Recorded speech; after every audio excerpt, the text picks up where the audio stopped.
Hey, Tribute Band Central, welcome to the channel.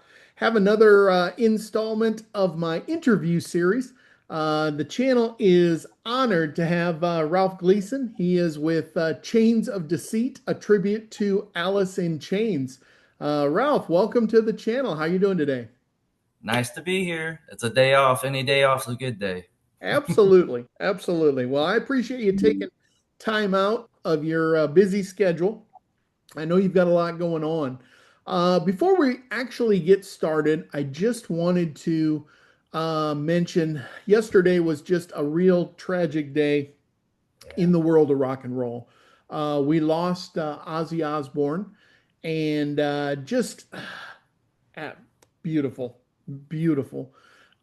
He influenced millions, if not tens of millions.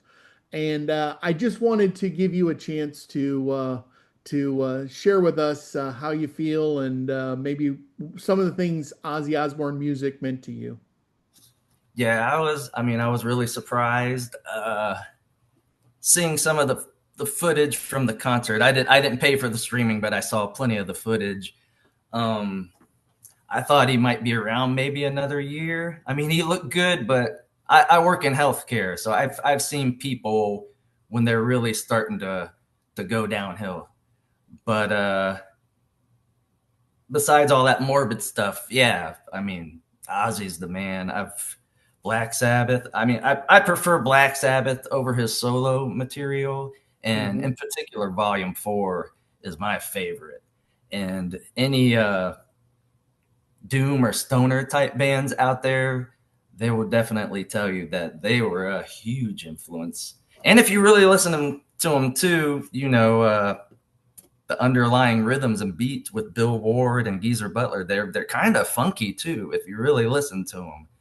But Ozzy's voice, I actually watch some reaction videos on YouTube, and I always like to watch people reacting to singers or bands for the first time. And it's fun to watch the Ozzy ones, and I'm sure there's going to be an uptick in that now with his passing. With just like yesterday on my Facebook news feed, you can see. I mean, every post was Ozzy related, so you can just see right there the impact he had on everybody. And there was a time I wanted to do an Ozzy tribute, but it just never formulated. And there's a few good ones around too. I actually know a guy um, named Lynn Doak. He's down in Florida. He's called Little Ozzy, and Ah, if you look him up, I mean, it'll be the first. It'll pop up right away. He's actually met Ozzy. He was actually on one of the shows. I can't remember which one it was, but he's saying, "Mama, I'm coming home," and Sharon Armstrong was there. So you can wow. see the footage of that too. So it's pretty Incredible, cool. But incredible. Well, thank you. I will look him up. Maybe he will have some right time to on. be on the channel sometime. Yeah, he's a real cool guy. I actually just messaged him yesterday just to check on him, and he's like, "Yeah, I'm a little down, but you know I'll be all Well, right." I think you've got some really good things going on. I am so happy to have you on to talk about Chains of Deceit. I always tell my guests, whether I'm like a super fan or kind of a fan, I'm casual fan at best. It isn't that I wasn't out there listening, but I was more of just what I would run into. I didn't go out. I didn't have any Alice in Chains albums or tapes, and I would hear them at parties or other people that were into them. So you can kind of help guide me a little bit. But tell me what brought you to wanting to do the tribute and where you guys are at right now. I was in the army, like I said before. I was stationed in Germany, and privates in the military don't have much money. So a lot of times, the only thing we could do is hang out in the barracks with our buddies and have a few beers and listen to music. And our little on post shop would just have new selections all the time. And I saw this one, Alice in Chains. I didn't know what it was. I'd never heard of them. And this was early 90s. This was like 91 in Grafenbeer, Germany. And I thought it looked cool and the names of the songs. So I brought it to the barracks. I cranked it up and people were banging on my door. Like, I thought they were going to tell me, turn that down. but they were like, "What is that? That is so cool!" And I was like, "Right? Isn't that great?" And I said, "I love it's." It was considered grunge, but to me, it wasn't the typical grunge. It had a heavier vibe to it. It had a darker vibe to it, which appealed to me too. And ever since then, I was hooked. I actually got to see them in '92 in Nuremberg in a very little club in Germany called the Ritzi. Mm. And this was before they were big in Europe. And the Screaming Trees opened for them. And it was a really small, intimate club. So Lane Staley was like right in front of me. And at the end of their first album, Facelift, there's a song called The Real Thing. And I don't know if you're familiar with the movie Coming to America, but Eddie Murphy has this group called Sexual Chocolate. And at the end of a song, he drops a microphone and he goes, Sexual Chocolate. And at the end of Facelift's, Alice in Chains' first album, Lane Staley goes, Sexual Chocolate, baby. So at the concert, at the end of the song, I actually yelled, Sexual Chocolate. And Lane Staley was like, What do you know about that? But Outstanding. Outstanding. Very cool. I've Very cool. I've always been into music since I was a kid. And actually, our drummer Don Tonic, he and I put together an Alice in Chains group a few years ago, and this was called Lane Staley Again, and it was kind of a play on words because Lane Staley's a lead singer, and Again was one of their songs, but we wanted to really focus on the Lane Staley side of Alice in Chains because, as you know, he's no longer with us either. And they still play music, and it's really good music because Jerry Cantrell does most of the writing, but the Lane Staley Alice in Chains is what really appeals to us. And it's we put together a group and it just didn't last. The timing wasn't right, and everybody was kind of doing their own thing, so it really didn't stick around. But it's not too hard for me to imitate the voice because it's kind of right in my natural timbre. So Ah, I don't have to do too much tweaking to sound a lot like him. So great. that Well, definitely makes it easy that's an important part. You want to for a because I tribute don't band. look like him. Obviously don't look like Lane Staley, but we try our best to really mimic the exact sound of the band. And I think people that go to the shows, they appreciate that. That's what they want.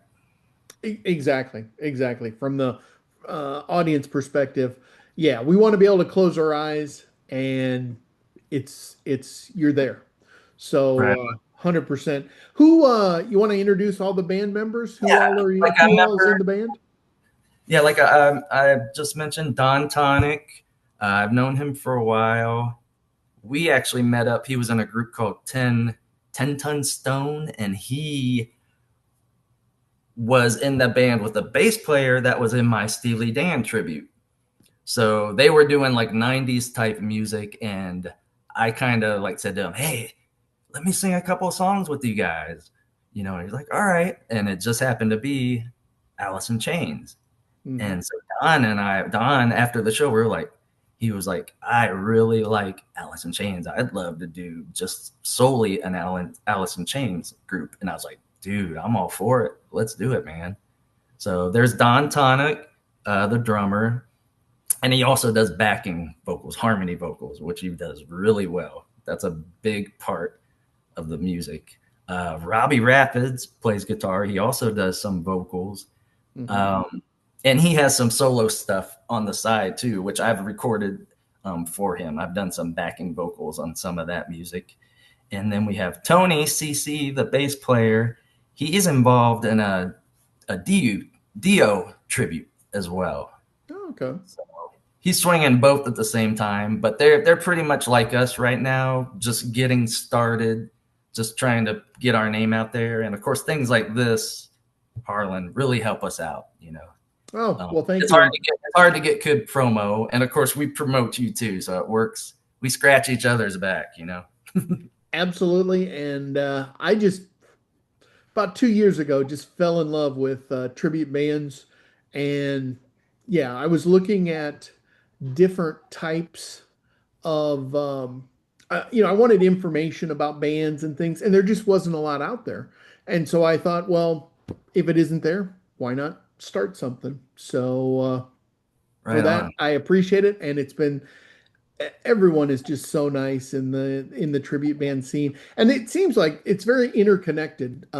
Like you said, you've been in other tribute bands. Are you currently just with the Chains of Deceit, or are you doing anything else also right now?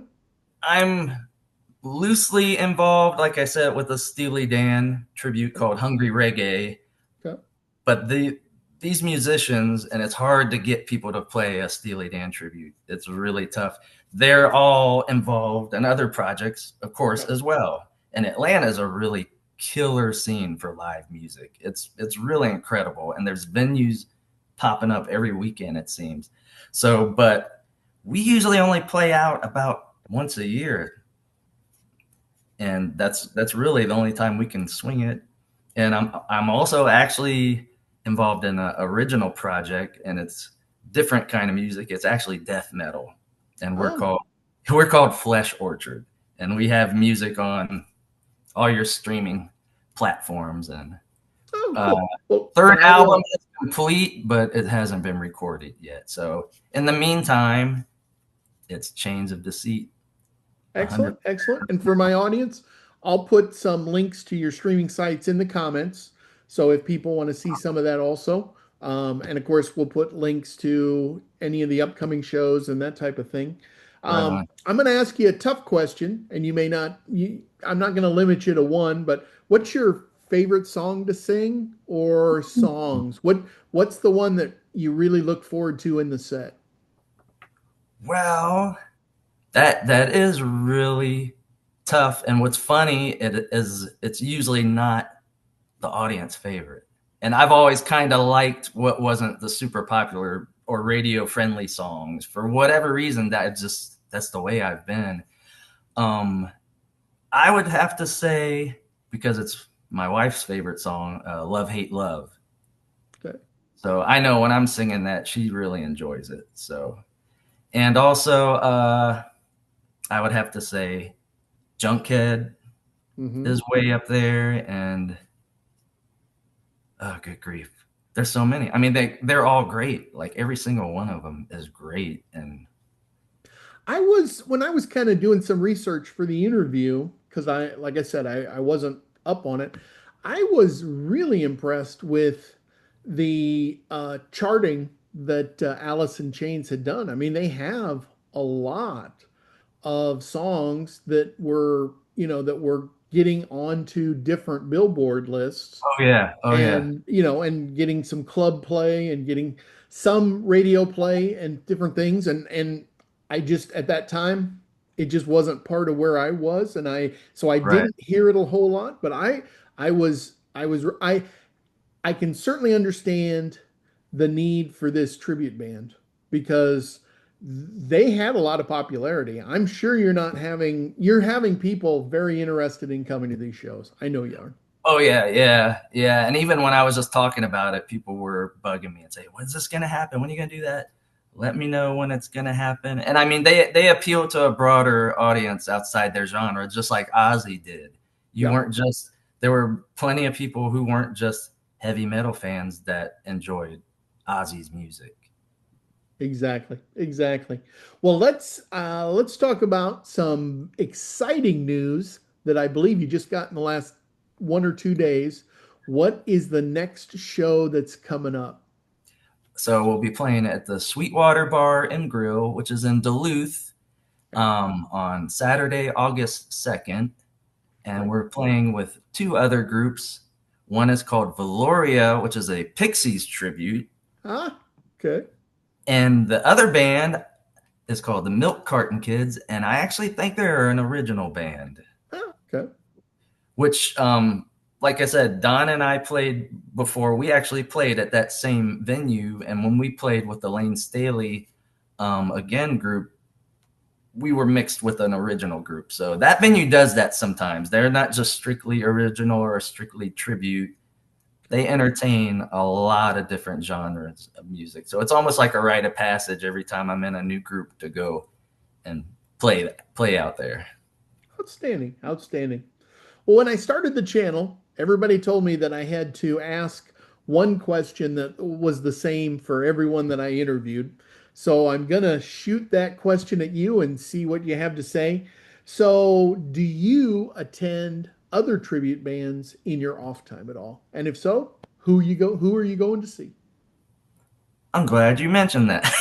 Well, of course, the reason why we're even doing this today, Vicky from the Spirit of Rush, and Yes. I didn't know, she actually messaged me and told me about you and said, "Hey, reach out to this guy." And she said, "I mentioned you guys." I'm like, "Really?" I'm like, "We just did one little show, which was actually just a Breaking Bands type show, which Mad Life, which you brought up Oh, before, they have once a month. It's called Breaking Bands, and it's usually a Tuesday night, and it's little half-hour sets for brand new bands to put their face out there for people to see.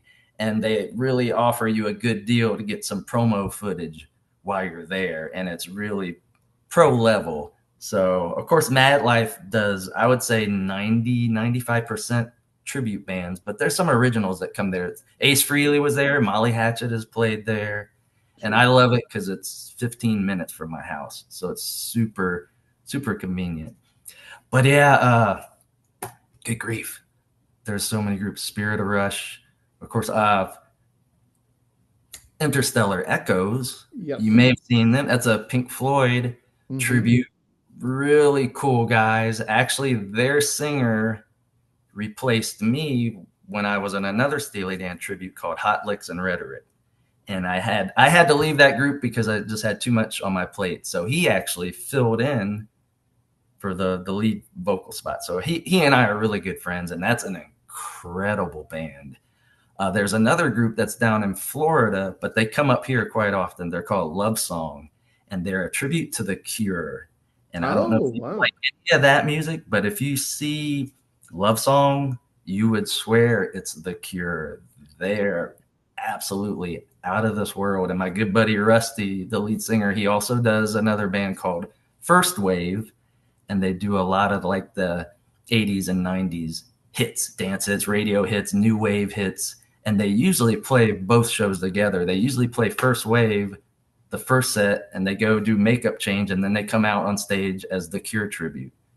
So that's their job. Like a lot of us, like people like me, have careers, and this is just something for fun that we love to do. But they're doing really well with that. That's their whole career. Very cool. Very cool. Well, I really appreciate you coming on the channel today. It has been a pleasure to learn about Chains of Deceit, and I look forward to seeing you at an upcoming show.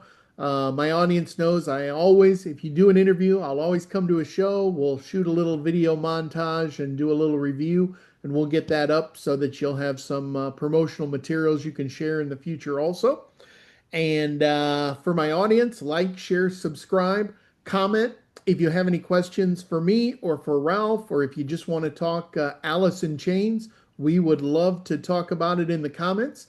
And I'm really looking forward to it. Again, Saturday, August 2nd at Sweetwater Bar and Grill. 8 And p.m. get your tickets. That sounds like a good one. I apologize. I can't make that one. I'm in Florida covering a Bon Jovi tribute that weekend. Oh, But I hey, will definitely commit to coming to see you, and I can't wait. And we'll look forward to it. So, working on another Mad Life show, probably a Sunday show.